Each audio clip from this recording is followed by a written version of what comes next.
Hello everyone, welcome to our second installment of the video series here at Springfield Golf and Country Club for the things that you can do to help your club be the best it can be. So today we're going to talk a little bit about bunkers.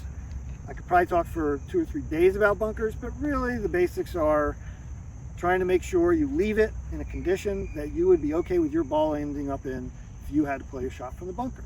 So the first thing that always comes to mind is where people enter and exit the bunker. So most of our bunkers here have an area that is much more flat where you can go in. They're not all quite as flat as this, but usually there's an area that's obviously very easy to get into without leaving a big deep footprint. So when I come out of this spot, it's going to be fairly easy for me to smooth it back out and have it in virtually perfect playing condition and still firm enough that a ball that lands in here will tend to roll down, and we'll kind of show that later on with a golf ball, see how that works. So, but what I see sometimes is somebody's ball happens to be closer to an edge that has a steep face to it. All right, now I would argue that the energy you're going to use going in and out of this bunker on the steep face alone would preclude it being a good idea for anybody with bad knees to do this. But it's really kind of common that you see your ball right there and you say, okay, I'm going to go straight down to my ball. It's the quickest, simplest way to go in. And then, oh man, all right, well, I'll get that when I leave. So you get down in here, your ball's in here, you get set up, you take your shot after you've done your feet, and now you got to get out of here. So what do most people do? Well, to me, it would make more sense if I had done this, hadn't realized it when I stepped in that it would be soft on that face, that you would work from down here to try and smooth this back off. Now, the thing you don't really see after you've done this, because you can make it look really, really nice, is that no matter how nice you make it, no matter how good it looks, when a ball comes in from the sky and lands into this spot that was just soft and raked, it takes almost no force at all, and your ball's going to end up being a nice plugged lie, right? And that's what none of us want. Who wants to have to stand up on that slope and do that? Well, there's really no way to pack this. In fact, we have to come in on the maintenance team from time to time. We come in with a big plate tamper that we have to drag across here, or we have guys that if the foxes have dug or some golfers have been in and softened the spot up with their feet, now we have to get in here from 6 different angles. We gotta pack that sand down, try and make it firm enough so that when a ball does land on it, it rolls nicely down to the bottom flat part of the bunker. So that if you did end up coming in on a steep face accidentally, just sort of not really thinking about it at the time because you're trying to get that $1,000 shot, then instead of walking back out that face, which is what I see quite often and making it that much worse, if you do rake that part first, then it's fairly easy to then work your way out of the bunker in a flatter area. I'll talk a little bit later about proper raking techniques that you can see. Don't put that much effort. You can rake your footsteps out, go. Takes very little time. This face is not very steep, so you can step out of it. Boom. Everything is back the way it should be.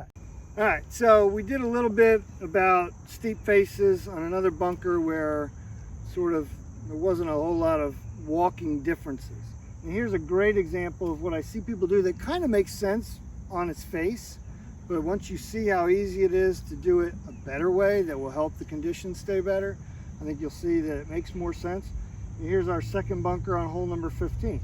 And it's completely flat here all the way over to the base of the really steep face, right? But what I see quite often is somebody's ball comes into this face, it lands like that the way it should, and rolls down into the flat, right? So you know they're 10 feet from that edge. So even if there's not a bunker rake up there, which there shouldn't be, I've got my guys pretty well trained to try and put the bunker rakes in the locations where we prefer you enter the bunker from. It kind of just makes it easier so that there's always a rake where you need it when you need it. But what I do see sometimes, it makes more sense. Somebody drives their cart, parks right up here, the ball's right there, they walk right down into the bunker, and I don't even want to do that. I already showed you what happens when you go on a steep face over there. But what I kind of wanted to show you here was by walking in from the flat, you've saved yourself a lot of energy and a lot of trouble, because if you try to rake yourself out walking up this bunker, right, if I even start to do it and I'm going up and it's giving way, how am I going to rake that out as I'm going back up this? It's just going to get worse as I go up the hill, right? And it's still never going to get back to the kind of condition that it should be in, so that the balls, will always funnel down onto the flat where you have a nice lie in the bunker. So my ball has ended up nice lie in the bunker. I walk in from the nice flat area across there. I set up. I hit my shot. Ooh, nice shot. Picked it clean, right? So look how easy it is to now just work your way out of the bunker. Very little work to smooth out that surface. And then from there on out, I haven't walked all over the place like I did. All I have to do is walk out on the same path that I followed walking in, right?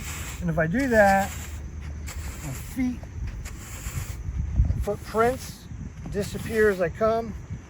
And the last thing is I smooth out the edge. And I took almost no energy whatsoever.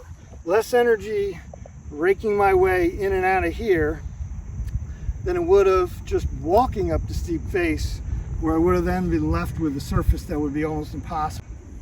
You know, it's really about making it a better experience for you and all the members here at Springfield.